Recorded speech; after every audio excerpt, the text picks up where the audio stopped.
इस कहानी के पात्रों के और जगह का नाम काल्पनिक है। इसका किसी व्यक्ति विशेष से कोई संबंध नहीं है। एक छोटे से गांव काशीपुर में महेंद्र रहता था। महेंद्र जब 6 साल का था तब उसकी माँ का स्वर्गवास हो गया था और जब 10 साल का हुआ तब पिता का साया उसके सर से हट गया। उसके बड़े भाई भूपेंद्र और भाभी ममता ने उसका पालन पोषण किया। उसके भाई भाभी ने उसको बीए तक पढ़ाया और उसके बाद महेंद्र को गन्ना फैक्ट्री में अकाउंटेंट का काम मिल गया। मालिक ने पूरा काम महेंद्र पर ही छोड़ रखा था। पहले तो महीने 2 महीने में हिसाब किताब देख लिया करते थे और जब महेंद्र की ईमानदारी पर पूरा भरोसा हो गया तो पूरी जिम्मेदारी महेंद्र को सौंप दी। महेंद्र भी बड़ी ईमानदारी से काम किया करता था। मजाल क्या एक पैसा भी इधर से उधर हो जाए। अच्छी तनख्वाह थी। गांव के बीच में मकान था। दोनों भाई घर के अलग अलग भाग में रहते थे। भूपेंद्र के 2 बेटे दीपक 7 साल और पवन 4 साल का था। साल भर पहले ही महेंद्र की शादी मंजू से हुई थी। आज घर में कोई खुशी की खबर आने वाली थी। महेंद्र अपने आंगन में एक आम का पौधा लगा रहा था कि अंदर से विमला चाची दौड़ती हुई आई और खुशी से चिल्लाई कि मुबारक हो, लक्ष्मी आई है, बिटिया हुई है। महेंद्र की पहली संतान थी तो उसकी खुशी का कोई ठिकाना नहीं था। वह चाची की ओर दौड़ा और उसको गले से लगा लिया और बोला कि क्या खबर सुनाई है चाची जी। चाची जी चाहता है कि तुम्हारा मुंह लड्डुओं से भर दूं। और मंजू कैसी है? वो भी ठीक ही है। वो और कुछ कहती उससे पहले अंदर से ममता बच्ची को गोद में उठाकर ले आई। महेंद्र उनकी ओर दौड़ा और बच्ची की तरफ दोनों हाथ बढ़ाए। तभी ममता बच्ची को पीछे हटाते हुए बोली, अरे पहले हाथों की मिट्टी तो धो लो देवर जी, फिर मेरी फूल जैसी गुड़िया को हाथ लगाना। हाथों पर नजर डालते हुए कहा, अरे मैं तो भूल ही गया था। और माथे पर पानी डालते हुए कहा, देखो भाभी, मैंने ये आम का पौधा अभी अभी अपने आंगन में लगाया है। ये पौधा भी हमारी बिटिया के साथ साथ बड़ा होगा तो फिर हमारी बिटिया का नाम मंजरी कैसा रहेगा? आम के पेड़ पर आने वाले फूल को मंजरी कहा जाता है। हाथों को सीने पर रगड़कर सुखाते हुए आगे बढ़ाए और बोला, ठीक है भाभी, तुम्हारी बात कोई काट सकता है घर में? माँ और बाबूजी के बाद आपने और भैया ने ही इस घर को संभाला है। मैं तो बहुत छोटा था, इतनी समझ नहीं थी मुझे, फिर आपने ही तो मुझे पढ़ाया लिखाया और इस काबिल बनाया। अब एक और जिम्मेदारी संभालो। और ममता की ओर हाथ बढ़ा दिए। ममता ने फिर से बच्ची को पीछे हटाते हुए कहा, ऐसे मक्खन लगाने से काम नहीं चलेगा, पहले बताओ हमें क्या मिलेगा? अरे भाभी, जो तुम कहो, तो पक्का बनारसी साड़ी देनी पड़ेगी। इतने में किसी के खांसने की आवाज़ आई, जो आंगन की तरफ ही आ गए। वो ममता के पति भूपेंद्र थे। ममता ने भूपेंद्र की तरफ बच्चे को बढ़ाते हुए कहा, देखो मंजरी, ताऊ जी आ गए।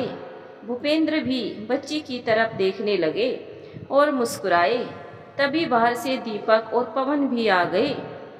ममता ने मंजरी को महेंद्र की गोदी में दे दिया और अंदर चली गई।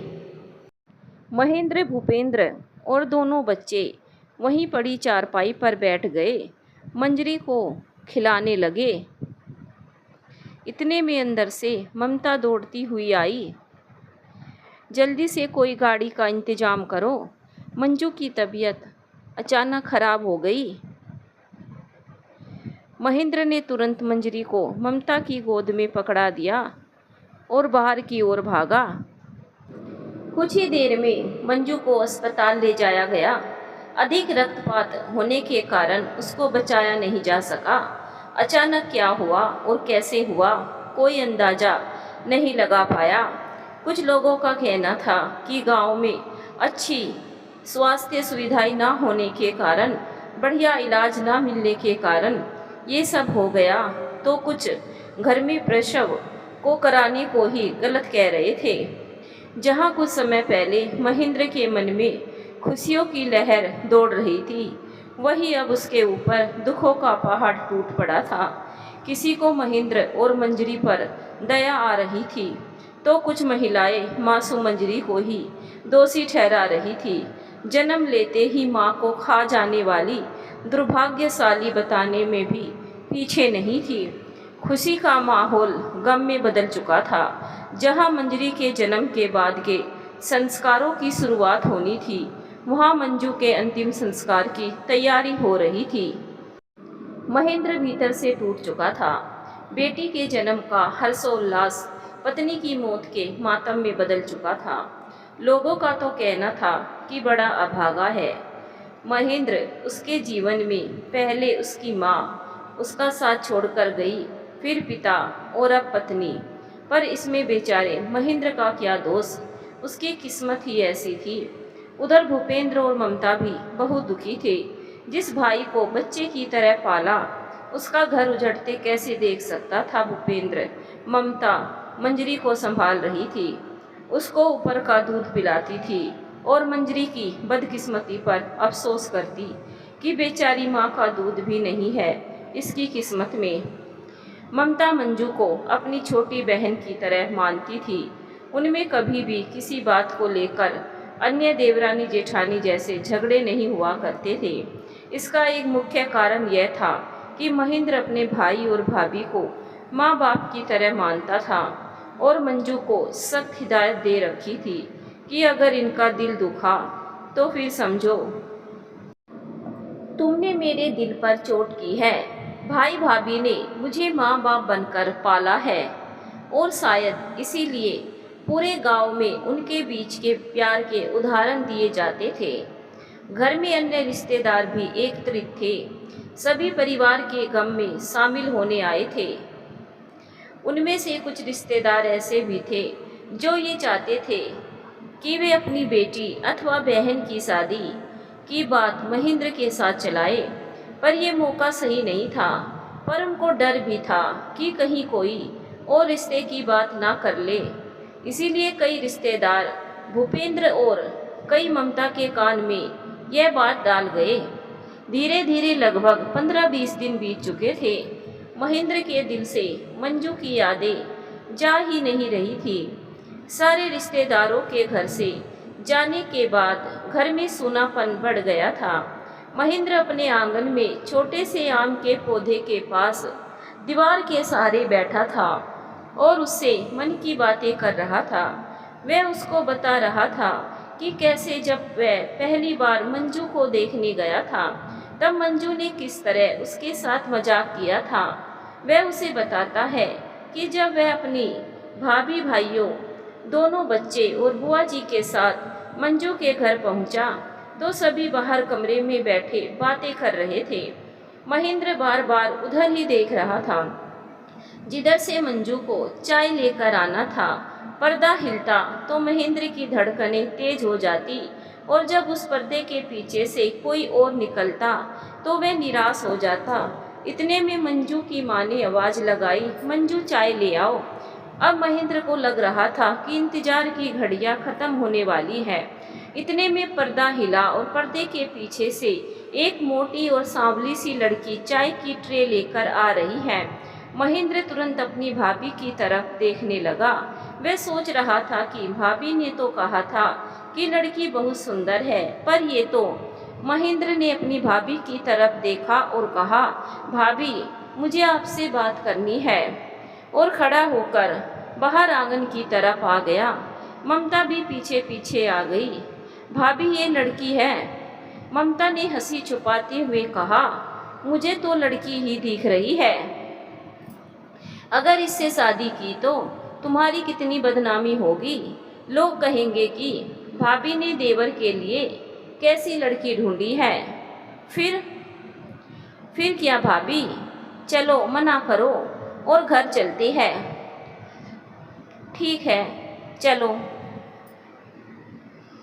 दोनों आकर अपने अपने स्थान पर बैठ गए। महेंद्र अपना सर नीचे करके बैठ गया। इतने में मंजू की माँ ने कहा, बेटा मंजू, सबको चाय दो। महेंद्र अभी भी सर को नीचे करके बैठा था।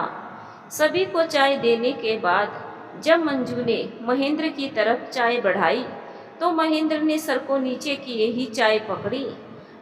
अचानक उसकी नज़र उसकी ओर चाय बढ़ाते हुए हाथों की खूबसूरत अंगुलियों पर गई। उसने तुरंत सर ऊपर उठाया और तुरंत उठकर खड़ा हो गया। हड़बड़ाहट में उसके हाथ से चाय की प्याली छूट गई। सारी चाय नीचे जा गिरी, पर महेंद्र की नज़र मंजू के चेहरे पर पहुंच चुकी थी और अब चेहरे से हट ही नहीं रही थी। चलो अच्छा ही हुआ कि चाय गिर गई। हमें वैसे भी कौन सा रिश्ता करना है, भाई लड़के को लड़की पसंद नहीं है। इतने में महेंद्र हिचकिचाते हुए बोला, भाभी ये वो लड़की नहीं, वो लड़की ये लड़की नहीं। इतने में भूपेंद्र ने कहा, अच्छा तो तुमको वो उस लड़की से शादी करनी है। मोटी लड़की की तरफ इशारा करते हुए कहा, नहीं जी, नहीं जी, ये बोल रहा है कि इसको लड़की पसंद ही नहीं है।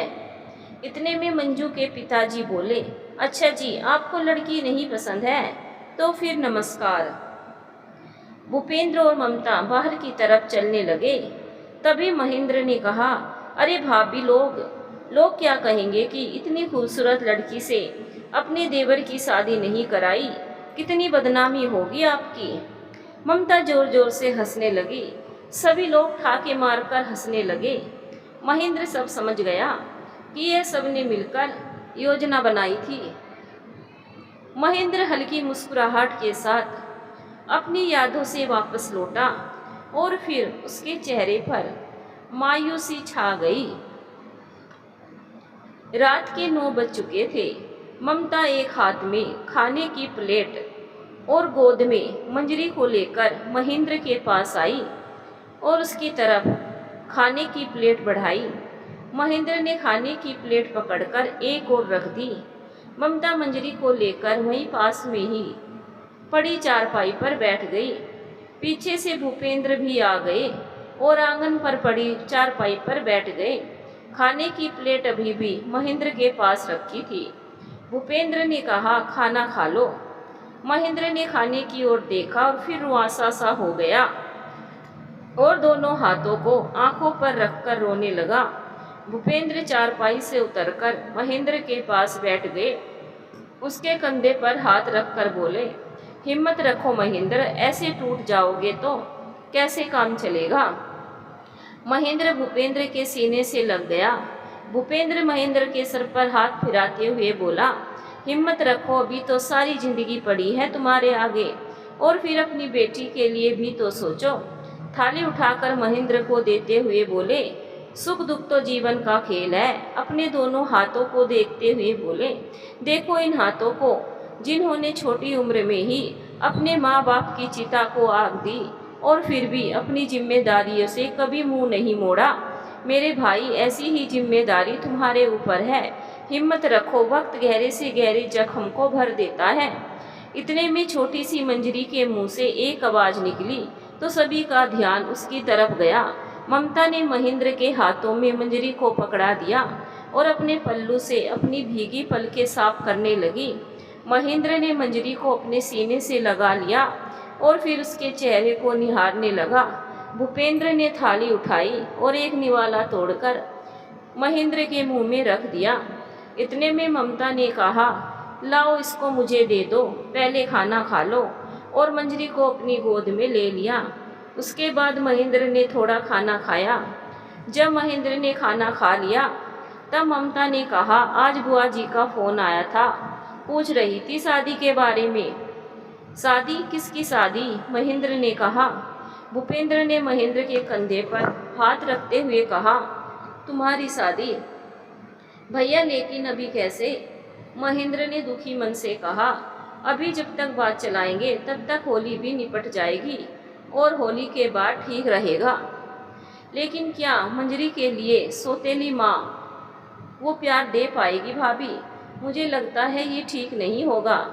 तभी तो हमने ये सोचा है कि इस घर में कोई अपना ही आए। तुम्हारी भाभी की बहन ही लगती है। उसके भी माँ बाप बचपन में ही नहीं रहे। एक छोटा भाई है। रुक्मणी बुआ जी ने ही पाला है दोनों को। इतने में ममता ने कहा, और देखने में भी मंजू जैसी ही दिखती है तुलसी। जिसको बचपन से माँ बाप का प्यार ना मिला हो, वो क्या हमसे मिले प्यार की कदर नहीं जानेगी। बस तुम हाँ कह दो भैया, बाकी हम पर छोड़ दो। कैसी बात करते हो भाभी, आप लोग जो भी कह देंगे मेरे सिर आंखों पर। आप लोग ही तो मेरे भगवान हो। ममता महेंद्र की बात सुनकर खुश थी, पर आंख में आंसू आ गए। वह उठते हुए बोली, ठीक है, कल मैं रुक्मणी बुआ जी को फ़ोन करके बोल देती हूँ। और मंजरी को साथ लेकर चली गई। कुछ देर तक महेंद्र और भूपेंद्र बातें करते रहे। तुलसी के माता पिता एक रेल दुर्घटना में ख़त्म हो गए थे। छोटा भाई है सूरज, जिसको भूलने की बीमारी है। वह कुछ ही मिनटों में कही और सुनी बात भूल जाता है। एक बार बुआ जी ने उसको घर का राशन लेने भेजा। वह इसकी आदत जानती थी, इसीलिए तुलसी से एक पर्ची बनवाकर सूरज को दे दी और पर्ची और पैसे जेब में रखकर बाजार भेजा। कुछ दूर चला तो एक भिखारी भीख मांग रहा था। उसने सूरज के सामने अपना कटोरा बढ़ा दिया और बोला, सेठ जी कुछ सहायता कर दो गरीब की। सेठ जी, तुमने मुझको सेठ जी बोला, इतनी इज्जत, एक बार और बोलो। सेठ जी, भगवान के नाम पे कुछ दे दो। सूरज का सीना चौड़ा हो गया। उसने जेब में हाथ डाला और उसके कटोरे में कुछ रख दिया और सेठ लोगों की तरह चल दिया। भिखारी ने जब कटोरे में देखा तो उसमें एक पर्ची थी। जब उसने खोल के पढ़ा तो उसमें नमक, मिर्च, हल्दी, टमाटर, भिंडी, आलू, सब्जियों के और मसालों के नाम लिखे थे। अब सूरज बाजार में पहुंच तो गया, तो भूल गया कि क्या लेने आया था। जेब टटोली तो कुछ पैसे थे, पर्ची नहीं थी। बहुत दिमाग लगाया, बस इतना याद आया कि कुछ खाने से संबंधित बात थी, पर बात क्या थी भूल गया। इतने में उसकी नज़र होटल पर गई। होटल पर जाकर भरपेट खाना खाया और घर वापस पहुंच गया। बुआ जी ने जब खाली हाथ देखा तो डांटने लगी, सब्जी नहीं लाया, पर्ची और पैसे भी घुमा आया, अब रात को खाने में क्या खाएगा। पर सूरज क्या बताता, वह तो रात का खाना खा आया है। डांट के डर से चुप रहा और बुआ जी की बातें सुनता रहा। रुक्मणी बुआ जी सूरज की हरकतों से परेशान थी, उसको डांटती थी, पर तुलसी और सूरज दोनों को प्यार भी बहुत करती थी। तुलसी व्यवहार से बहुत आलसी थी। वह हर काम को करने को टालती रहती थी और बाद में बहाने भी बनाती थी। रुक्मणी बुआ जी उन दोनों से इसीलिए कुछ नहीं कहती थी क्योंकि वो दोनों उनके स्वर्गीय छोटे भाई की संतानें थी। इसीलिए उन दोनों को अपनी जिम्मेदारियों का एहसास नहीं था। जब से तुलसी को यह बात की भनक लग गई कि उसकी शादी की बात उसकी बुआ जी की लड़की के देवर से चल रही है, तब से वह यह सोचकर खुश थी कि जिस तरह ममता का राज उस घर पर चलता है, उसी प्रकार उसका राज भी चलेगा। रुक्मणी बुआ जी से उसे यह बात पता लग गई कि महेंद्र अच्छा कमाता है और तुलसी अपनी सारी ख्वाहिशें पूरी करने का ख्वाब सजाने लगी थी।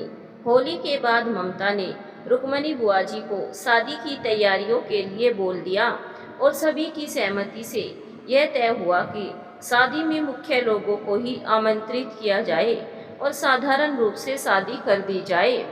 महेंद्र अभी मंजू की मौत के सदमे से उभर भी नहीं पाया था, पर घर की ज़रूरत और भाई भाभी की जिद के कारण शादी को तैयार हो गया था। इसीलिए शादी के उल्लास का कोई प्रश्न ही नहीं उठता था। 10 दिन बाद शादी की तारीख तय हो गई। तुलसी बहुत खुश थी। रुक्मणी बुआ जी ने तुलसी को यह तो बता दिया था कि ममता के देवर से उसकी शादी तय हुई है, पर तुलसी को अभी तक यह जानकारी नहीं थी कि महेंद्र की यह दूसरी शादी है और महेंद्र के एक बेटी भी है। शादी वाले दिन जब बारात दरवाजे पर थी, तब तुलसी की एक पड़ोसन ने महेंद्र को देखकर कहा, बहुत खुशकिस्मत है हमारी तुलसी, दूल्हा तो बहुत सुंदर मिला है। तभी पास में खड़ी रामकली चाची बोल पड़ी, हाँ खुशकिस्मत तो है ही, शादी के साथ ही माँ भी तो बन गई एक बेटी की। इतना सुनते ही तुलसी चौंक गई, चाची की तरफ देखती रह गई और सोचा शायद यह मजाक कर रही है। कुछ समय बाद चाची को अकेले में ले जाकर पूछने लगी, अभी आप क्या कह रही थी चाची? मैं क्या कह रही थी, सारी दुनिया कह रही है, चाची ने ठरकाते हुए कहा। तुलसी के चेहरे पर उदासी छा गई, वह निराश होकर बैठ गई। चाची ने उसके कंधे पर हाथ रखकर पूछा, का बिटिया तुम्हें कुछ बतायो नहीं का? तुलसी ने अपनी आंखों से निकल रहे आंसू पोंछे और ना में सर हिला दिया। रामकली चाची ने मुंह पर हाथ रखते हुए कहा, हाय राम। तुलसी चाची के सीने से लग गई और सुबकने लगी। देखो बिटिया, सच्ची काही अपनी माँ ई माँ हो थई, तुम्हारी बुआ ने तुम्हारे साथ धोखा करा हुई, बस अपनो बोझ उतार दियो। रामकली चाची का एक एक शब्द तुलसी के गुस्से को आग में घी का काम कर रहा था। उसके बाद चाची ने तुलसी के ऐसे कान भरे कि जैसे रुक्मणी बुआ जी ने उसके साथ बहुत बड़ा अत्याचार किया हो। वह अपनी बुआ के उस प्यार को भूल गई जो माँ बाप के मरने के बाद रुक्मणी बुआ जी ने उसको दिया था। तुलसी को इस बात का गुस्सा नहीं था कि महेंद्र की शादी पहले हो चुकी है और उसकी एक बेटी है, बल्कि उसको इस बात का गुस्सा था कि उससे यह सब छुपाया गया। रामकली चाची और तुलसी अभी बात कर ही रहे थे कि तभी रुक्मणी बुआ जी भी आ गई। उन्हें देखकर दोनों खड़ी हो गई। रामकली चाची तेज कदमों से बाहर निकल गई। रुक्मणी तुलसी के पास गई और उसके सर पर हाथ रखकर बोली, आज मेरा सपना पूरा हो गया, आज मेरी बिटिया दुल्हन बन गई। तुलसी ने अपने सर पर रखे रुक्मणी के हाथ को झटक दिया और थोड़ा दूर जाकर रोने लगी। रुक्मणी फिर से तुलसी के पास गई और उसके कंधे पर हाथ रखकर बोली, ना बिटिया रोते नहीं, ये तो किसी भी लड़की की जिंदगी का सबसे सौभाग्यशाली दिन होता है। तुलसी ने एक बार फिर से रुक्मणी के हाथ को झटक दिया और बेड पर जाकर गिर गई और रोने लगी। रुक्मणी फिर से तुलसी के पास जा पहुंची, पर इस बार जैसे ही रुक्मणी ने तुलसी को उठाने के लिए उस पर हाथ रखा, तो तुलसी उन पर चिल्लाते हुए बोली, मेरी जिंदगी खराब करके मुझसे प्यार जताती हो। इतना सुनते ही रुक्मणी एक मूर्ति की भांति खड़ी की खड़ी रह गई। उनके ऊपर मानो बिजली सी गिर गई हो। वो बस एकटक तुलसी को देखती रह गई। कुछ देर बाद उनके मुंह से धीरे आवाज आई, मैंने जिंदगी खराब कर दी। रुक्मणी के आंसू निकल आए थे। वो शायद खुद को संभाल नहीं पा रही थी, इसीलिए बेड के एक कोने में बैठ गई और तुलसी से यह सवाल फिर से पूछा, मैंने ऐसा क्या किया जो तुम्हारी जिंदगी खराब हो गई? तुम्हारा पालन पोषण किया, एक अच्छे घर में तुम्हारा रिश्ता किया, फिर भी? तुलसी ने दांत पीसते हुए कहा।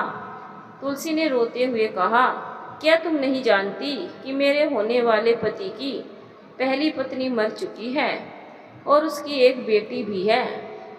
जानती हूँ तो क्या? रुक्मणी ने अपने आंसू पोंछते हुए कहा, तो क्या यह जरूरी नहीं कि ये सब मुझे भी मालूम हो? शादी से पहले मुझे क्यों नहीं बताया गया? क्यों धोखे में रखा आपने? रुक्मणी की तरफ देखते हुए तुलसी ने कहा। रुक्मणी कुछ बोलती उससे पहले दरवाजे पर एक आहट हुई और दोनों लोग उस ओर देखने लगे। दरवाजे पर ममता खड़ी थी, जो अपने देवर की बारात के साथ आई थी। रुक्मणी से कोई काम पड़ा तो ढूंढते हुए कमरे में आ गई और तुलसी और रुक्मणी की कुछ बातें भी सुन ली थी। जब दोनों ने ममता को देखा तो बेड से उठ खड़े हुए। रुक्मणी ने अपने आंसुओं को पोंछा और चेहरे पर झूठी मुस्कान बिखेरते हुए कहा, अरे ममता बिटिया आओ। ममता ने तुलसी की ओर देखा और उसके पास जाकर कहा, क्या जानना चाहती हो तुम? तुलसी अचानक सकपका सी गई और बुआ जी की तरफ देखने लगी। रुक्मणी को लगा कि शायद ममता ने सब कुछ सुन लिया है, इसीलिए बात को पलटते हुए कहा, कुछ नहीं बिटिया, वो मैं कुछ बताना भूल गई थी। वही तुलसी मुझसे कह रही थी, क्या करूं, बूढ़ी हो गई हूँ, कुछ याद नहीं रहता। ममता ने तुलसी की तरफ देखा, जो सकुचाई हुई अभी भी खड़ी थी। उसके पास गई और कहा, कितनी सुंदर लग रही है मेरी तुलसी। महेंद्र और तुलसी की जोड़ी कितनी सुंदर है ना बुआ जी? रुक्मणी ने धीमे स्वर में कहा। हाँ। तुलसी के दिमाग में कई बातें उमड़ रही थी, जिन्हें रामकली चाची भर कर गई थी, पर उसको लगा कि यह सही मौका नहीं है। जो हो रहा है उसको वह रोक भी नहीं सकती, फिर कुछ कहने से भी क्या फ़ायदा। यह सोचते हुए वह कुछ नहीं बोली। फेरों के समय तुलसी चुपके से महेंद्र के चेहरे को देख रही थी। महेंद्र कहीं खोया खोया सा लग रहा था। महेंद्र को वह दिन याद आ रहा था जब मंजू के साथ उसकी शादी हो रही थी। मंजू का परिवार गांव में रहता था। 2 कमरों का घर था। उसके आगे एक बरामदा जिस पर छप्पर पड़ा था, आगे बड़ा खुला आंगन। घर के बाहर सड़क के दूसरी ओर एक बड़ा मैदान पड़ा था, जिसमें परिवार वालों ने शादी के समारोह के लिए बड़ा पंडाल लगाकर खाने पीने की व्यवस्था और जयमाला का प्रोग्राम किया था। सभी कुछ अच्छे से चल रहा था। भारी संख्या में मेहमान खाने का आनंद ले रहे थे, तो कुछ बच्चे और युवा तेज आवाज में बज रहे गानों पर थिरक रहे थे। महेंद्र सुंदर से सजे स्टेज पर बड़े सोफे पर बैठा था। वह बेसब्री से मंजू के आने का इंतजार कर रहा था। काफ़ी इंतजार के बाद डीजे वाले ने एक बहुत ही फेमस गाना लगा दिया। बाहरों फूल बरसाओ, मेरा महबूब आया है, मेरा महबूब आया है, जो अक्सर संदेश होता है कि दुल्हन जयमाला के लिए हार लेकर आ रही है। गाना तेज स्वर में बज रहा था। इधर उधर से सभी लोग स्टेज के निकट आने लगे। कुछ वहाँ पर पड़ी कुर्सियों पर बैठ गए और जिनको कुर्सी नहीं मिली वे खड़े हो गए। महेंद्र मंजू को आते साफ देख रहा था। वह अपनी सहेलियों के साथ बहुत धीमे धीमे कदमों से स्टेज की ओर बढ़ रही थी। वीडियो बनाने वाला आगे आगे उल्टे पांव चल रहा था। मंजू स्टेज के काफ़ी करीब आ चुकी थी। महेंद्र का दिल भी जोर से धड़कने लगा था, पर इतने में अचानक जोर की हवा चलने लगी और तेजी से बारिश पड़ने लगी। स्टेज के पास खड़े मेहमान इधर उधर भागने लगे। मंजू और उसको लेकर खड़ी सहेलियों को समझ ही नहीं आ रहा था कि आगे बढ़े या फिर वापस लौटे। महेंद्र भी स्टेज पर ही खड़ा रह गया और मंजू की तरफ देख रहा था, पर न वह आगे बढ़ रहा था और न मंजू। इतने में परिवार वाले ने मंजू की सहेलियों को निर्देश दिए कि दुल्हन को लेकर वापस चली जाए। कुछ ही देर में सब इधर उधर हो गए। सारा मैदान खाली हो गया। जल्दी से महेंद्र को भी अपने कमरे में बिठा दिया गया, अंदर कमरे में बिठा दिया गया। अन्य मेहमानों की व्यवस्था पड़ोसियों के घरों में कर दी गई। काफ़ी समय बाद भी बारिश रुकने का नाम नहीं ले रही थी, तो घर के बरामदे में ही फेरों का इंतजाम किया जाने लगा। मेहमानों की अधिकता के कारण बरामदे में काफ़ी भीड़ भाड़ हो गई थी। छोटी सी जगह में जयमाला का प्रोग्राम हुआ और उसके बाद फेरे भी वहीं हुए। फेरों के समय महेंद्र के सर पर रखा मोर बार बार छप्पर पे लग जाता था। पूरी रात जोरदार बारिश होती रही। वहाँ पर बैठी गांव की कुछ महिलाएं कह रही थी कि लगता है दोनों ने कढ़ाई में खूब खाया है। अचानक इधर पंडित जी के पुकारने से महेंद्र अपनी यादों से वापस लौटता है और एक नज़र तुलसी को देखता है, जो अभी भी महेंद्र की ओर देख रही थी। तुलसी स्वार्थी स्वभाव की थी। वह सोच रही थी कि ये शादी कैसी शादी है। उसको ना तो शादी से पहले कोई देखने आया, ना किसी ने पूछा कि लड़के को लड़की या लड़की को लड़का पसंद है या नहीं। ना ही कोई सगाई हुई, ना ही शादी में ज़्यादा मेहमानों को पूछा गया। और सबसे बड़ी बात, महेंद्र के चेहरे पर भी कोई खुशी नहीं दिख रही है, जिसे देखकर तुलसी मन ही मन विचार कर रही थी कि शादी हर लड़की का सपना होता है। जब उसकी बारात दरवाजे पर आती है, यह उसके जीवन का सबसे महत्वपूर्ण दिन होता है। और अगर इस दिन को भी मात्र औपचारिकताएं ही निभाई जाए तो किसको दुख ना होगा। बुआ जी अपना फर्ज पूरा करना चाहती है और महेंद्र अपनी बेटी के लिए माँ की ज़रूरत को पूरा करना चाहता है। उसकी खुशी की कौन सोच रहा है। हालांकि उसके पिता अच्छी खासी संपत्ति और जेवर छोड़कर गए थे बुआ जी के पास।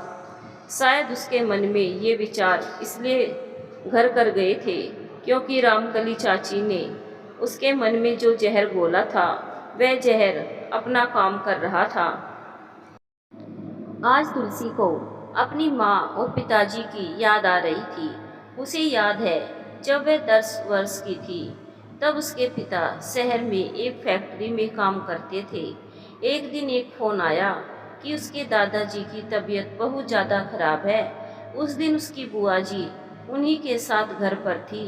तुलसी के पिताजी ने अपनी बहन के पास दोनों बच्चों को छोड़ते हुए कहा कि बच्चों का ध्यान रखना। और वे दोनों रेल के द्वारा गांव के लिए रवाना हो गए। रास्ते में रेल दुर्घटनाग्रस्त हो गई और दोनों खत्म हो गए। उसके बाद रुक्मणी बुआ जी ने पालन पोषण किया और तुलसी को इंटर तक पढ़ाया। सूरज का मन पढ़ाई में नहीं लगा और भूलने की बीमारी की वजह से ज़्यादा पढ़ नहीं पाया। तुलसी को सूरज की भी चिंता हो रही थी कि उसकी शादी के बाद सूरज का क्या होगा। विदाई के बाद तुलसी महेंद्र के साथ जब उसके घर के दरवाजे पर पहुंची, तब ममता ने उसका आरती उतार कर स्वागत किया। तुलसी और महेंद्र ने देहरी पूजन कराया गया। उसके बाद महेंद्र मेहमानों के पास जाकर बैठ गया। तुलसी को एक कमरे में ले जाकर बिठा दिया गया,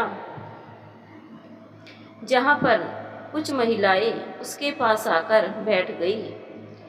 एक महिला ने तुलसी के चेहरे की ओर देखते हुए कहा, ममता, अपनी देवरानी बिल्कुल मंजू के जैसी ही लाई है, बिल्कुल वैसे ही नैन नक्श है। एक अन्य पड़ोसन बोल पड़ी, अब आदत भी मंजू जैसी हो तो जानो। तभी वहाँ बैठी एक बुजुर्ग महिला बोली, मंजू जैसी होना तो बहुत ही मुश्किल है। परिवार को ऐसा बनाए के चली कि आज तक कोई भूल ना पाइए उसे। ये सारी बातें मन ही मन तुलसी को कचोट रही थी। उन महिलाओं की बातें उसे बुरी लग रही थी। वह सोच रही थी कि ये औरतें मेरी सुंदरता की तारीफ ना करके उस मंजू से मेरी तुलना कर रही है, जो अब इस दुनिया में है ही नहीं। इतने में ममता गोद में मंजरी को लेकर आ गई और मंजरी को तुलसी की गोद में देते हुए कहा, ये लो, अपनी जिम्मेदारी संभालो। तुलसी ने मंजरी को गोद में ले तो लिया, पर वह यह दिल से नहीं चाह रही थी। उसके दिमाग में रामकली चाची की कई बातें अभी भी घूम रही थी। उसने एक नज़र मंजरी पर डाली, जो तुलसी के चेहरे की तरफ ही देख रही थी। मासूम मंजरी को देखकर किसी का दिल भी पिघल जाता, पर वो कहते हैं ना, जाकी रही भावना, जैसी प्रभु सूरत देखी तीन जैसी। तुलसी पहले से ही मानकर बैठी थी कि उसे मंजरी को नहीं अपनाना है, इसीलिए उसने धीरे से सबकी आंखों से बचाकर छोटी सी मंजरी की उंगलियों से चूटी काट ली, जिससे मंजरी जोर से रोने लगी। तुलसी सबके सामने मंजरी को चुप कराने का नाटक करने लगी। ममता ने मंजरी को फिर से अपनी गोद में ले लिया और मंजरी चुप हो गई। इसे देखकर वहाँ बैठी एक औरत ने कहा, अभी अपनी नई माँ से पहचान नहीं है। इतना सुनते ही सारी औरतें हंसने लगी। कुछ देर बाद सभी ने ढोलक बजाई, बधाई गीत गाए। उसके बाद सारी औरतें चली गई। सारे मेहमान भी जाने लगे। कुछ खास मेहमानों को रोकने का प्रयास भी भूपेंद्र और ममता ने किया, पर आजकल मेहमानी खाने का समय ही किसके पास है। सभी को अपने अपने कामों से फुर्सत ही कहाँ है। मेहमानों को विदा करने के बाद जब भूपेंद्र और ममता महेंद्र के पास बैठकर तुलसी के हाथ से बनी चाय पी रहे थे, तभी ममता भूपेंद्र से बोली, मैं सोच रही थी कि घर की सारी जिम्मेदारी अब तुलसी के हाथों में सौंप दूं। भूपेंद्र चेहरे पर थोड़ी मुस्कुराहट लाते हुए बोले, क्यों थक गई हो क्या? थकी नहीं, सोच रही हूँ तुलसी के हाथों जिम्मेदारी आएगी तो घर संभालना सीख जाएगी। तुलसी किचन के गेट पर खड़ी इतना सुनते ही मन ही मन प्रफुल्लित हो गई। भाभी, ये जिम्मेदारी अभी आप ही संभालो, अभी तो उसको मंजरी की जिम्मेदारी संभालने दो। तुलसी मन महसूस कर रह गई। चाह तो रही थी कि अभी मुंह खोलकर कह दे कि अब आप लोग अपने घर की जिम्मेदारियां देखो, पर नई दुल्हन की भी कुछ मर्यादाएं होती हैं। कुछ देर बैठने के बाद सबने मिलकर शाम का खाना खाया। भूपेंद्र खुश था और ममता भी। दोनों ने अपना एक और फर्ज पूरा जो किया था, अपने भाई का उजड़ा हुआ घर एक बार फिर बसा दिया था। लगभग रात के 10 बज चुके थे। भूपेंद्र और ममता जब बच्चों के साथ अपने घर की तरफ चल दिए, तब ममता की गोद में मंजरी थी, क्योंकि ममता जानती थी कि मंजरी को ममता की आदत पड़ चुकी है। इसीलिए वह आज भी मंजरी को अपने साथ सुलाना चाह रही थी। इसीलिए मंजरी को लेकर चल दी। इतने में तुलसी ने ममता को पीछे से आवाज़ दी और बोली, अरे दीदी सुनो। ममता वहीं रुक गई। तुलसी उसके पास पहुंची और मंजरी को गोद से खींचते हुए बोली, दीदी अब आप अपनी जिम्मेदारियां कम कर लो तो अच्छा है। जो आपका है उसकी चिंता करो, बाकी चिंता छोड़ दो। ममता तुलसी की आंखों में विद्रोह की भावना साफ देख रही थी। ममता साफ समझ रही थी कि ऐसा उसने उसकी जिम्मेदारियों को बांटने के लिए नहीं, बल्कि कटाक्ष किया था। फिर भी ममता ने कुछ नहीं कहा और मंजरी की ओर देखकर उसके सर पर हाथ फिराकर वहाँ से चली गई। कुछ देर बाद ममता ने मंजरी के लिए दूध और दूध की बोतल दीपक के हाथ से भिजवा दी। तुलसी ने ममता से ये बातें कह तो दी थी, पर वह बहुत ही आलसी और लापरवाह थी। सभी के जाने के बाद वह सो गई और मुड़कर भी मंजरी की तरफ नहीं देखा। महेंद्र के साथ मंजरी थोड़ी देर खेलकर सो गई। देर रात जब मंजरी को भूख लगी तो रोने लगी, पर तुलसी के कानों पर जू भी नहीं रेंगी। वह पड़ी सोती रही। महेंद्र ने सोचा दिन भर की थकान है, इसीलिए सोने दिया और अपने आप उठकर दूध की बोतल तैयार की और मंजरी को गोद में लेकर आंगन में आ गया। जून की गर्मी में हवा अच्छी चल रही थी, इसीलिए आंगन में आम के पौधे के पास आकर बैठ गया। महेंद्र जब भी अपने में अकेलापन महसूस करता तो उस आम के छोटे से पौधे से अपने मन की बात करता था। वह उससे कहता है कि अगर मंजू जिंदा होती तो वह मंजरी का और उस पौधे का बहुत ध्यान रखती। वह मंजरी की ओर देखता है जो दूध पीते पीते सो गई थी। वह आंगन में ही खड़ी चारपाई को गिरा लेता है और उसी पर लेट जाता है।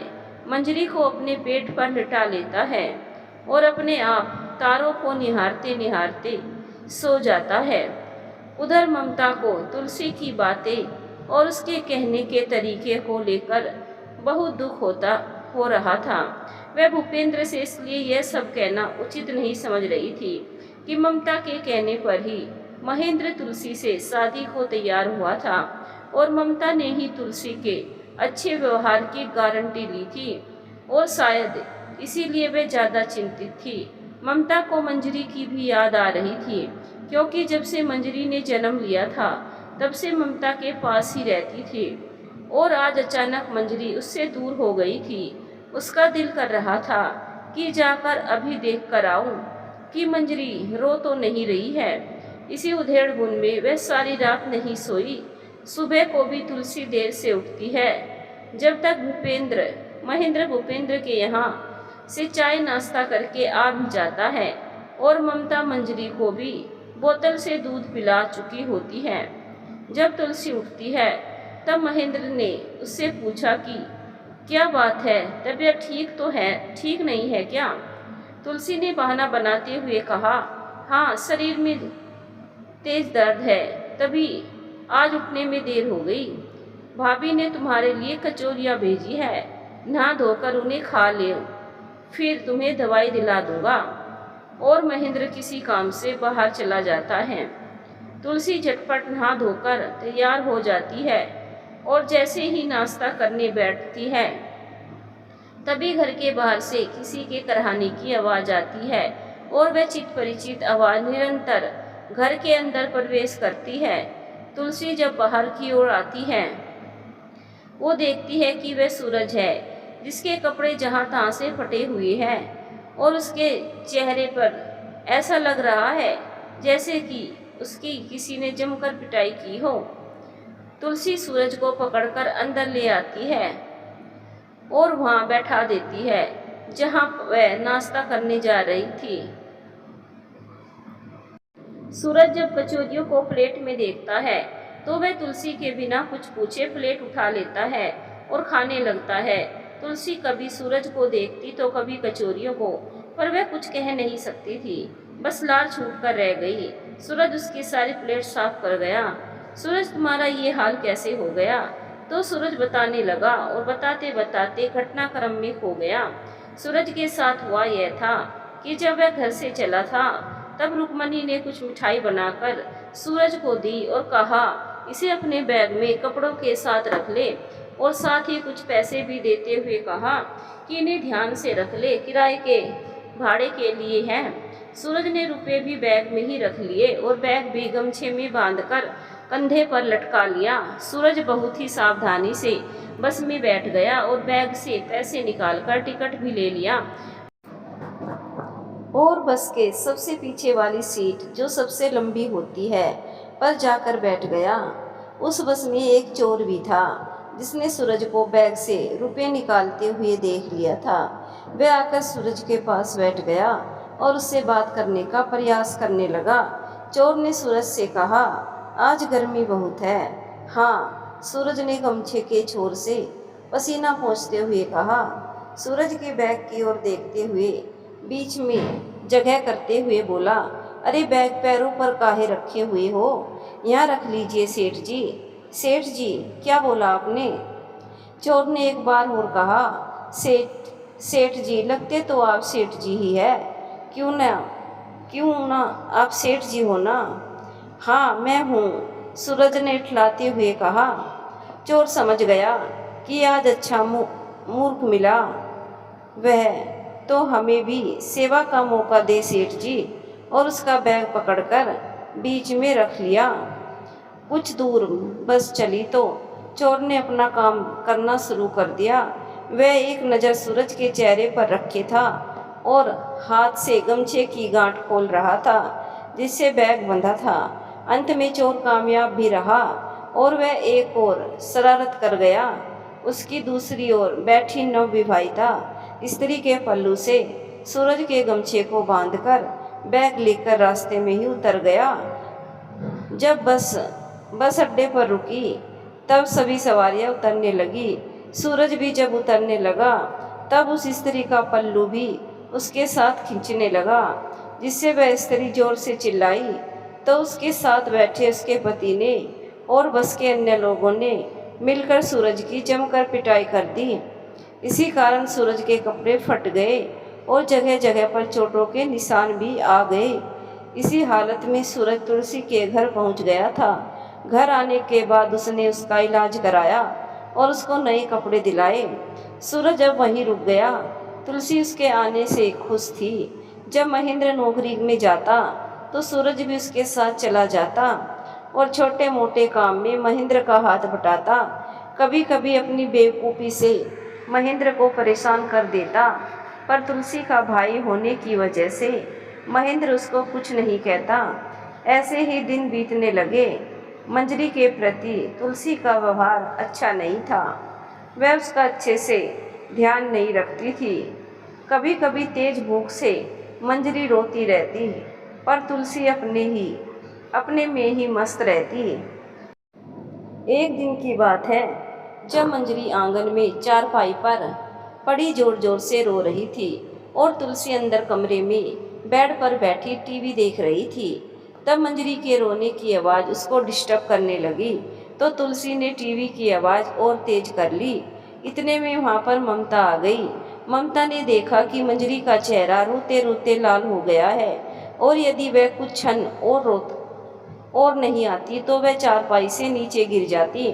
ममता ने दौड़कर मंजरी को गोद में उठा लिया और उसको चुप कराने लगी। जब वह अंदर गई तब तुलसी उसको देखकर सकपका गई और उठकर खड़ी हो गई। कमरे में टीवी की तेज आवाज़ गूंज रही थी, इसीलिए पहले ममता ने टीवी बंद किया और फिर ममता को डांटते हुए कहा, ये सब क्या है? तुम्हें बच्चे के रोने की आवाज़ भी नहीं सुनाई देती? देखो रो रो कर इसकी क्या हालत हो गई है। इसके रोने की आवाज़ घर के बाहर तक जा रही है, पर तुम्हारे कानों तक नहीं जा रही। पहले तो तुलसी अपना सर नीचे डाले चुपचाप सुनती रही और फिर अचानक मंजरी को ममता की गोद से छीनकर मंजरी पर चिल्लाती हुई बोली, क्या हुआ? क्यों मरी जा रही है? इतनी जोर से रोती है कि बाहर वाले घर में घुसकर आ जाते हैं। इतना सुनते ही मानो ममता को किसी ने चांटा मारा हो। वह समझ नहीं पा रही थी कि तुलसी उसे ऐसा कह सकती है। तुलसी को चुप कराने के लिए उसके मुंह से ऐसा ही निकल गया, तुम आज जो यहाँ बैठी हो तो वह मेरी वजह से ही हो, और उस पर मुझसे ऐसा कहते शर्म नहीं आती। तुलसी ने पलटकर जवाब देते हुए कहा, तो कौन सा एहसान कर दिया मुझ पर? घर के कामकाज और बच्चे को पालने के लिए ही तो शादी कराई गई मेरी। अपने स्वार्थ के लिए लाए यहाँ कौन सा महारानी बनाकर रखने लाए हो? और तो और जिम्मेदारी के नाम पर सब कुछ तो समेट कर बैठी हो। इतना सुनते ही मानो ममता के पैरों के नीचे से जमीन खिसक गई हो। उसको समझ नहीं आ रहा था कि वह तुलसी से क्या बोले। शायद ऐसा इसलिए था कि ममता ने आज तक इस अंदाज में किसी से बात नहीं की थी। तुलसी के इतने कड़वे वचन सुनकर ममता का मन कर रहा था कि वह अभी तुलसी के 2 हाथ मारकर सारी हैकड़ी निकाल दे और परिवार में बड़ी होने के नाते उसको सही रास्ता दिखा दे। पर ममता बहुत ही सभ्य थी। तुलसी की बातें सुनकर उसकी आंखें भर आई थी। उसको गुस्सा तो बहुत आ रहा था, पर वह कुछ बोल नहीं पा रही थी। जब ममता ने जान लिया कि तुलसी से कुछ भी कहने का कोई फ़ायदा नहीं है, तो वहाँ से चली आई और घर पर आकर खूब रोई। शाम को जब भूपेंद्र घर आए तब ममता को उदास देखा तो पूछने लगे, क्या बात है? तबीयत ठीक नहीं है क्या? तबीयत तो ठीक है, बस थक गई हूँ। ममता ने उदास होकर कहा, थक गई हो तो आराम कर लो, दिन भर का लगी रहती हो। भूपेंद्र ने ममता के माथे पर हाथ लगाते हुए कहा, आराम ही तो चाहती हूँ। सुनो, एक बात कहूँ आपसे। उसकी आंखों में आंसू बहने लगे थे। भूपेंद्र ने ममता के आंसुओं को पोंछते हुए कहा, ये क्या है? आज से पहले तो तुमने कभी ऐसा नहीं कहा। कहो क्या बात है? सुनो, अब हमें महेंद्र को उसके हिस्से का उसको दे देना चाहिए। अरे तुम क्या कह रही हो? तुमसे किसी ने कुछ कहा क्या? भूपेंद्र ने उसके पास बैठते हुए कहा, हाँ, आज हमने जो कुछ भी इस परिवार को बनाने के लिए किया वो सब बेकार हो गया। आज तुलसी ने मुझसे इस अंदाज में बात की कि जैसे हम उसका सब कुछ लेकर बैठे हो। और फिर ममता ने भूपेंद्र को पूरी घटना बताई और तुलसी की सारी बातें भी। अच्छा, तो यह बात है, एक ना एक दिन तो हमको महेंद्र का जो है वह उसको देना ही था। इससे पहले महेंद्र भी हमसे कुछ कहे हमें जो उसका हिस्सा उसको दे देना चाहिए। क्यों, क्या कहती हो? ममता, जो अब तक साड़ी के पल्लू से मुंह को दबाए रो रही थी, बोली, हाँ बिल्कुल। भूपेंद्र ममता के पास गया और उसके आंसू पोंछते हुए बोला, फिर इसमें रोने की क्या बात है? माँ बाबूजी के मरने के बाद हमने महेंद्र को अपने बच्चे की तरह पाला और आज हमें यह दिन देखने को मिल रहा है। भूपेंद्र ने चेहरे पर हल्की मुस्कान लाते हुए कहा, अरे पगली, तो महेंद्र ने कुछ कहा है क्या? उसको तो अभी कुछ पता भी नहीं है। पता है क्या उसको? नहीं, ममता ने नाम में सिर हिलाते हुए कहा। भूपेंद्र कुछ देर खामोश रहने के बाद बोले, और मैं चाहता हूँ कि उसको इस बात का पता भी ना चले। अभी अभी बेचारा मंजू की मौत के सदमे से उभर भी नहीं पाया है और मैं नहीं चाहता कि घर में कोई बखेड़ा खड़ा हो। तुम परेशान ना हो, मैं महेंद्र से अपने हिसाब से बात करता हूँ। कुछ इस तरह बात करनी होगी कि उसको दुख भी ना हो और सारा काम भी हो जाए। दूसरी तरफ जब महेंद्र घर पहुंचा तब तुलसी रोती हुई मिली। क्या हुआ, क्यों रो रही हो? आज भाभी ने मुझे बहुत डांटा। अच्छी बात है, जरूर तुम्हारी ही कोई गलती होगी। मैं दिन भर काम में लगी रहती हूँ और अपनी मंजरी को भी संभालना पड़ता है। एक तो मैंने अपने घर पर कोई काम नहीं किया और यहाँ इतना काम करना पड़ता है कि निपटाया ही नहीं जाता। नहीं आता तो सीख जाओगी करते करते, और फिर काम सीखने में अगर डांट खानी भी पड़ जाए तो रोने की कौन सी बात है? अरे तो कुछ कायदे से भी बताया जाता है कि मेरे मरे हुए माँ बाप के लिए बोलेगी। नहीं, मैं मान ही नहीं सकता, बिल्कुल नहीं। भाभी ऐसा कुछ बोल ही नहीं सकती। तुलसी जोर जोर से रोने लगती है और बोली, मुझे क्या मालूम था कि कोई खुशखबरी सुनाने पर इतना बुरा भला लग सकता है उनको। तुलसी ने चालाकी से रोते हुए कहा, खुशखबरी? कैसी खुशखबरी? महेंद्र ने उत्सुकता से पूछा। तुलसी ने रूठते हुए कहा, किसी को क्या मतलब? अरे किसी को नहीं तो मुझे तो है, बताना क्या बात है? तुलसी सुबक सुबक कर रोती हुई बोली, आज जब मैंने दीदी को बताया कि मुझे लगता है कि मैं माँ बनने वाली हूँ तो शायद उनको अच्छा नहीं लगा और खुश होने की बजाय मुझसे उल्टा सीधा बोलने लगी। क्या कहा? तुम माँ बनने वाली हो?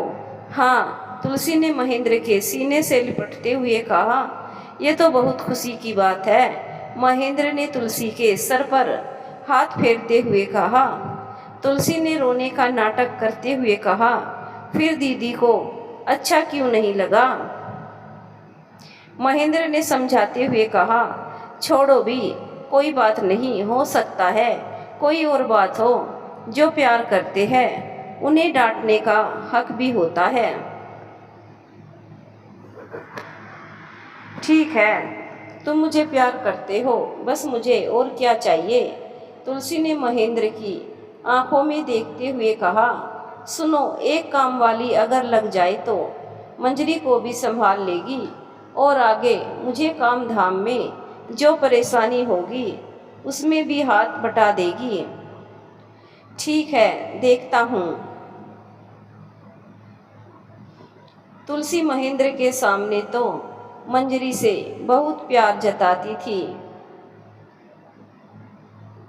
पर जब महेंद्र घर पर नहीं होता था तब वह मंजरी का ध्यान नहीं रखती थी।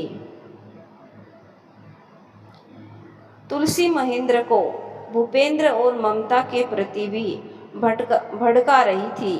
यह लगभग रोज ही कोई न कोई झूठी कहानी सुनाती और महेंद्र के मन में अपने प्रति सहानुभूति और उनके प्रति नफरत का बीज बो रही थी। और जैसा कि कहा जाता है कि दूध अधिक मात्रा में हो फिर भी उसको फाड़ने के लिए 2 बूंद खट्टा ही काफ़ी है। ठीक उसी प्रकार प्यार कितना ही गहरा क्यों ना हो, यही दिल में यदि बुराई का बीज पड़ जाए तो सब कुछ बुराई में ही बदल जाता है। जब आंखों पर शक का चश्मा चढ़ जाता है तो अगला व्यक्ति कितना भी अच्छा क्यों ना हो, उसकी अच्छाई नज़र नहीं आती, बस बुराइयां ही दिखती है। महेंद्र और तुलसी के बदले व्यवहार को भूपेंद्र भाप जाते हैं। यदि ऐसा चलता रहा तो एक समय ऐसा ना आ जाए कि महेंद्र और तुलसी कोई ऐसी बात कहे जो भूपेंद्र और ममता के लिए असहनीय हो। ऐसी स्थिति को भांपते हुए एक दिन महेंद्र को बुलाकर सारी संपत्ति के 2 बराबर हिस्से करके एक हिस्सा महेंद्र को दे देते हैं और धीरे धीरे भूपेंद्र और महेंद्र के बीच दूरियां बढ़ती जाती है। ममता तुलसी से बात नहीं करती है, बच्चे भी एक दूसरे के घर आना जाना बंद हो जाते हैं। 2 सगे भाई अब पड़ोसियों की तरह रहने लगे थे। सूरज भी तुलसी के घर में ही रहने लगा। वह महेंद्र के साथ भी जाता और महेंद्र का हाथ बटाने की कोशिश करता, पर कभी कभी अपनी गलतियों की वजह से काफ़ी मुश्किलें भी खड़ी कर देता था। पर ऑफिस में महेंद्र की वजह से सूरज को कोई भी कुछ नहीं कहता। यहाँ तक महेंद्र भी सूरज की गलतियों को नज़रअंदाज कर देता। महेंद्र ने घर का काम करने के लिए गांव में ही रहने वाली लक्ष्मी को लगा दिया था, जो मंजरी की देखभाल करती, घर का झाड़ू बर्तन और खाना बनाती। साथ ही लक्ष्मी के माध्यम से उनके घर की सारी बातें पूरे गांव में फैलाने लगी। कुछ ही समय में पूरा गांव जानने लगा कि ममता और तुलसी के बीच रिश्ते अच्छे नहीं है। भूपेंद्र महेंद्र के भाईचारे की जो लोग मिसाल दिया करते थे, वो लोग अब उनके पीठ पीछे बुराई करने लगे। गांव के लोग जिस घर की बहुओं ममता और मंजू के प्रेम की मिसाल दिया करते थे, अब ममता और तुलसी के बीच द्वेष भावना पर टिप्पणी करते और उपहास उड़ाने लगे थे। कुछ समय बाद तुलसी ने एक सुंदर सी बेटी को जन्म दिया। उसका नाम गंगा रखा। गंगा मंजरी की तरह ही बहुत सुंदर थी। तुलसी गंगा को बहुत प्यार करती थी, सारा दिन गंगा की देखभाल करती और मंजरी को नज़रअंदाज। मंजरी ज़्यादातर लक्ष्मी के पास ही रहती। इसका मुख्य कारण यह था कि महेंद्र यह जानता था कि तुलसी मंजरी के साथ कैसा व्यवहार करती है, इसीलिए महेंद्र लक्ष्मी को इसके लिए अतिरिक्त रुपये देता था कि वह मंजरी का ध्यान रखे और उसे ज़्यादा समय दे। समय बीता और मंजरी 6 साल की हो गई। जब मंजरी और गंगा दोनों स्कूल जाने लगी, मंजरी बहुत ही समझदार थी। वह कक्षा में हमेशा प्रथम आती और किसी भी पाठ को बहुत जल्दी सीख लेती। मंजरी और गंगा एक ही क्लास में थी। मंजरी का गंगा से अच्छे नंबर लाना तुलसी को पसंद नहीं था। जब मंजरी पढ़ने बैठती तो तुलसी अक्सर मंजरी को किसी काम के बहाने उठा देती, जिससे उसकी पढ़ाई बाधित हो। तुलसी इस प्रयास में रहती कि मंजरी हमेशा गंगा से पीछे रहे। घर के छोटे छोटे काम जो नन्ही सी मंजरी कर सकती थी, तुलसी वो सब मंजरी से कराती। मंजरी को समय से कॉपी किताबें उपलब्ध नहीं कराती, जिससे मंजरी पढ़ाई में गंगा से पीछे रहे। पर मंजरी अभाव में भी अच्छे से पढ़ाई किया करती थी और कुछ ही समय में अपने पूरे स्कूल में सभी टीचर्स की चहेती हो गई थी। उसके चेहरे की मासूमियत और प्यारी सी मुस्कुराहट सभी के दिलों को जीत लेती। जब मंजरी बात करती तो सभी का मन मोह लेती। गंगा मंजरी से मिलकर रहती थी। तुलसी गंगा को मंजरी के खिलाफ बहुत भड़काया करती थी। उसको मंजरी से दूर रहने को कहती और साथ में खेलने को मना करती। पर मासूम गंगा ये दुनियादारी की बातों को कहाँ समझती। उसको मंजरी का साथ पसंद था। तुलसी के बार बार समझाने पर भी वह मंजरी के साथ ही खेलती और पढ़ती। दोनों बच्चियां रोज सुबह महेंद्र के साथ स्कूल जाती और छुट्टी के समय महेंद्र उन्हें लेने जाया करता था। एक दिन महेंद्र को किसी काम से बाहर जाना था, तब गंगा और मंजरी सूरज के साथ स्कूल गई। स्कूल के गेट पर स्कूल में बच्चों की देखभाल के लिए आया सविता खड़ी थी। सविता थोड़ा तुतलाकर बात किया करती थी। जब सूरज दोनों बच्चियों को छोड़ रहा था, तब सविता ने सूरज से पूछा, आप इत्ते तोन हो? नहीं जी, मैं इत्ते तोन नहीं, मेरा नाम सूरज है। सविता ने अपने सर पर हाथ मारते हुए कहा, अले नहीं, आप इत्ते तोन हो। मैं सूरज हूँ, सूरज, इत्तो तोन नहीं हूँ। तभी सविता ने देखा कि एक बच्चे को छोड़ने उसके पिता आई है, तो सूरज को उनका उदाहरण समझाते हुए कहा, ये इत्ते पापा है, आप इत्ते तोन हो। सूरज ने हाथ जोड़ते हुए कहा, देवी जी, ये इत्ते पापा होंगे, पर मैं इत्ते तोन नहीं हूँ। सविता ने गुस्से में बच्चियों की तरफ इशारा करते हुए कहा, इत्ते तोन हो। सूरज ने सविता की तरफ ध्यान से देखते हुए कहा, तुम पागल हो क्या? तुम्हें समझ नहीं आता? मैं इत्ते तोन नहीं, सूरज हूँ। सविता ने पास पड़ी लकड़ी उठाते हुए कहा, मुझे पागल कहा। और लकड़ी लेकर सूरज की ओर बढ़ी। तभी मंजरी बीच में आ गई और सूरज से बोली, मामा, आंटी पूछ रही है कि आप इनके कौन हो? और सविता से कहा कि आंटी, ये मेरे मामा है। सविता ने गुस्से से कहा, इससे तय दो, 2 बदे लेने आद आए। मंजरी ने सूरज की तरफ देखा। सूरज पहले ही बोल पड़ा, मैं समझ गया, 2 बजे लेने आना है, और सविता की तरफ देखकर मुस्कुरा दिया। सविता का गुस्सा ठंडा हो गया और वो भी मुस्कुरा दी। बच्चों को छोड़कर सब सूरज गन्ना मिल में पहुंचा। तब एक मजदूर ने कहा, देखो बच्चों को स्कूल से लेने 2 बजे जाना है, मुझे याद दिला देना। ठीक है सेठ जी। क्या कहा तुमने? फिर से कहो। आज अकाउंटेंट सर जी तो छुट्टी पर है, आप ही हमारे लिए सेठ जी हो। सूरज का सीना चौड़ा हो गया, उसके हाव भाव सेठों जैसे हो गए। मजदूर समझ गया कि सूरज को सेठ जी कहकर बुलाने में मूर्ख बनाया जा सकता है। सूरज जाकर अपनी जगह बैठने लगा तो मजदूर ने कहा, अरे सेठ जी, अपने जीजा जी की गैर हाजिरी में आप ही तो यहाँ के सर्वोसरा हो। महेंद्र की गद्दी की ओर इशारा करते हुए कहा, आज आपकी जगह यहाँ नहीं, वहाँ है। सूरज ने गद्दी की ओर देखा और उसकी ओर अकड़कर चल दिया। मजदूर ने सूरज के हाथ में पकड़े चाबी के गुच्छे की ओर देखा और कहा, इन्हीं चाबियों में ही तो इस तिजोरी की चाबी, जिसके मालिक आज आप हो सेठ जी। सूरज के हाव भाव से लग रहा था कि वह चने की झाड़ पर चढ़ चुका है। वह ऐंठ कर गद्दी पर बैठ गया और तिजोरी की चाबी को अपनी आंखों के सामने करके ध्यान से देखने लगा। मालिक, आज आप ही हमारे माई बाप हो। अगर कुछ रुपए मिल जाते तो आपकी गुलामी पूरी जिंदगी करूँगा। और वह उसके पैरों की तरफ झुकने लगा। सूरज का हाल उस कौवे की तरह था जिसके मुंह से रोटी का टुकड़ा लेने के लिए लोमड़ी उसकी आवाज़ की तरह तारीफ करती है और अतत वह अपनी चालाकी से उसके मुंह से रोटी का टुकड़ा ले लेती है। ठीक उसी प्रकार सूरज तिजोरी खोलता है और उसमें हाथ डालकर कुछ रुपए निकालकर मजदूर को दे देता है। मजदूर जोर से नारा लगाता है, सूरज सेठ जी की जय। सूरज इठलाकर गद्दी पर धोख लगाकर बैठ जाता है।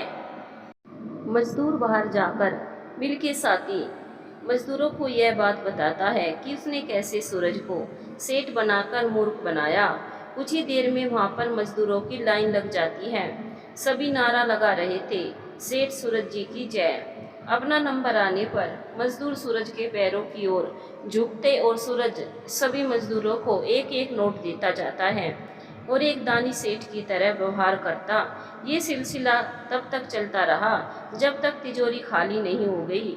उस दिन मिल के किसी भी मजदूर ने काम नहीं किया। कहीं कोई दारू पीकर मस्त था तो कहीं जुआ खेला जा रहा था। कुछ मजदूर अपने घर भाग गए। 2 कब बज गए सूरज को ध्यान ही नहीं आया। वह भूल गया कि बच्चियों को स्कूल से लाना भी है। उधर मंजरी और गंगा दोनों स्कूल के गेट पर खड़े होकर सूरज का इंतजार कर रही थी, पर 3 बज गए फिर भी सूरज नहीं आया। गंगा, मामा अभी भी नहीं आए, क्यों ना हम अपने आप चले घर।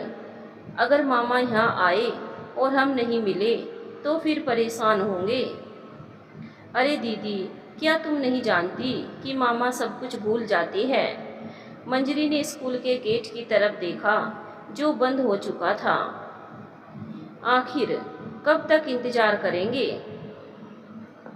ठीक है, थोड़ी देर और देखते हैं। लगभग 15 मिनट इंतजार करने के बाद गंगा फिर बोली, क्या तुम्हें घर का रास्ता नहीं मालूम? चलो मैं बताती हूँ। मंजरी, घर का रास्ता तो मालूम है, पर पापा ने मना किया है ना अकेले कहीं भी जाने को। पर पापा तो आज हमें नहीं लेने आने वाले, गंगा ने मासूमियत से कहा। लगभग 1.5 घंटा हो चुका था स्कूल की छुट्टी हुए, पर सूरज अभी भी बच्चों को लेने नहीं पहुंचा था। मंजरी ने गंगा का हाथ पकड़ा और पैदल ही घर की ओर निकलने का निर्णय लिया। घर लगभग 3 किलोमीटर की दूरी पर था और पीठ पर भारी बैग, पर दोनों मासूम बच्चियों को क्या पता कि उनको क्या करना है। धीरे धीरे दोनों घर की ओर बढ़ने लगी। मंजरी और गंगा एक दूसरे का हाथ पकड़कर चल रही थी। दोनों लगभग स्कूल से 1 किलोमीटर दूर आ चुके थे। दोनों थक गए तो एक सड़क के किनारे पर बैठ गए। जहाँ पर दोनों बैठे थे वहीं कुछ दूरी पर एक आइसक्रीम वाला खड़ा था। उसके पास एक आदमी जो शक्ल से बदमाश लग रहा था आइसक्रीम खा रहा था। उसकी नज़र इन दोनों बच्चियों पर पड़ी। उसने आइसक्रीम वाले से 2 आइसक्रीम ली और बच्चियों के पास जा पहुंचा। उसने गंगा की तरफ देखा और कहा, कैसे हो बेटा गंगा? गंगा ने अचरज भरी निगाहों से देखते हुए कहा, अच्छी। वह आइसक्रीम बढ़ाते हुए बोला, आइसक्रीम खाओगी? मंजरी ने बीच में बोलते हुए कहा, नहीं। वह आदमी गंगा से बोला, ये कौन है? मेरी दीदी। गंगा, पापा ने मना किया है ना, जिनको नहीं जानते उनसे बातें नहीं करते। और इतना कहकर गंगा का हाथ पकड़कर घर की तरफ चल दी। कुछ दूर जाने के बाद गंगा को सड़क किनारे एक पानी का नल लगा दिखा तो दोनों बच्चे उससे पानी पीने लगे। इतने में वहाँ पर वही आदमी आ गया जो उन्हें आइसक्रीम दे रहा था। वह बोला, अगर प्यास लगी थी तो आइसक्रीम खा लेते बच्चों। मंजरी और गंगा अचानक चौंक गए। अंकल, आप यहाँ पर? हाँ बेटा, पर तुम लोग ऐसे कहाँ जा रहे हो? हम लोग अपने घर जा रहे हैं। आज मामा हमें लेने आने वाले थे पर भूल गए। कहाँ पर है तुम्हारा घर? हम वो गुलाब वाटिका है ना, वहाँ रहते हैं। और तुम्हारे पापा का नाम क्या है? मेरे पापा का नाम महेंद्र है। वह अजनबी हंसते हुए बोला, अरे वाह, तुम महेंद्र की बेटियाँ हो। अरे वह तो मेरा बहुत अच्छा दोस्त है। फिर तो मैं तुम्हारा चाचा हुआ। चलो मैं तुम्हें घर छोड़ आता हूँ। इस अजनबी ने दोनों बच्चियों के कंधे से बैग उतारते हुए कहा, चलो लाओ, मैं ये भारी बैग पकड़ लेता हूँ। मंजरी और गंगा उस अजनबी के साथ चल दी। वह अजनबी आदमी कौन है? क्या गंगा और मंजरी सही सलामत घर पहुंच पाएगी? गंगा और मंजरी के साथ आगे क्या होगा, जानेंगे कहानी के अगले भाग में।